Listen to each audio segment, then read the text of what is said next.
Əlbəttə, yağışlar da yağdır. Biz Önər Hacı Allah salamat eləsin, zəng edir, danışır, deyir, babam gil Qazaxıstanda işləyirmiş, onların kolxoz sədri Nemes imiş, Alman.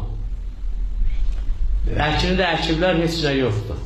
Deyir, bu Nemes gəldi, girdi içəri, dedi, siz müsəlmansınız, dedi, hə. Dedi, Allah'ı tanıyırsınız, dedi, hə. Dedi, Allah da sizi tanıyır, dedi, bəli.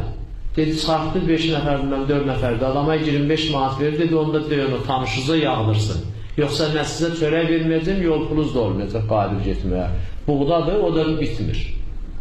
Deyir, biz də bu çıxandan sonra baxdıq özümüzə, baxdıq Nemesə, baxdıq Allaha, xəcalətdən deyir, başladıq əriməyə, pərvərcələ.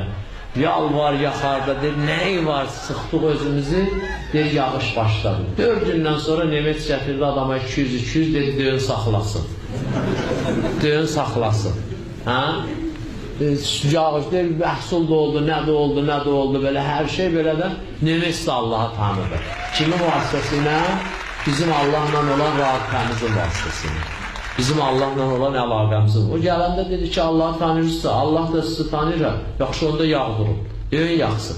Baxın görün, insan indi belə yağdırmağı da yağdırır. Yəni Allah'tan yağışı da alır, qarı da alır, küləyi də alır, hər nəyi də alır. Amma gərək nə eləyəsən, gərək adam başının üstə Nemes dur elə. İndi bəzən də məsələn biz deyək ki, hə, ay Allah, yağış bir yət çox oldu, evi yoxdur, deyə bilərik, niyə? Tüm baxırıq, görür ki, yət çoxdur da bu buğdanı çürüdəcək. İndi axı biri də desə başqa yeridir, o başqası ilə Allahı var, özü var da, Allah onun da Allahıdır, elə deyir. O elə eləsin ki, oraya yağdırmasın Allah. Özü bilər, o öz problemini neyləsin, özü əl biləsin. Qonşu deyir ki, o birisilərdir, onlarını mən də bilmirəm, əlisi, onlara yağış lazımdır, yağış. Ehyanən yağış lazımdır olsa, onu da dua eləsin Allah'tan, ora biraz az düşsün.